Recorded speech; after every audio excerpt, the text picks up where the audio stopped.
Amahoro amahoro God's people, bwoko bw'Imana aho muherereye hirya no hino. Yego ubasuza ni mugenzi wanyu bwoko bw'Imana God's people Anastasi Sibomana. Turi ku murongo wa Irera TV hano twungurana byinshi cyane bitandukanye ku bigendanye n'iyobokamana kugira ngo tube twabasha gukora icyo Imana ishaka yuko dukora mu gihe twageze kuri uyu mubumbe w'isi.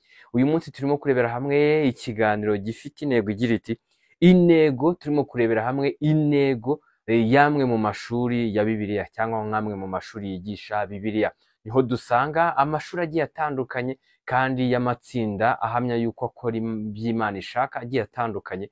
Niho dusanga buri bamwe bose, buri tsinda ritoza abanyeshuri baryo hirya ku ruhande kugira ngo baze babashyiremo imyemerere yabo n'imyizerere yabo bitewe n'icyo bararikiye kugeraho.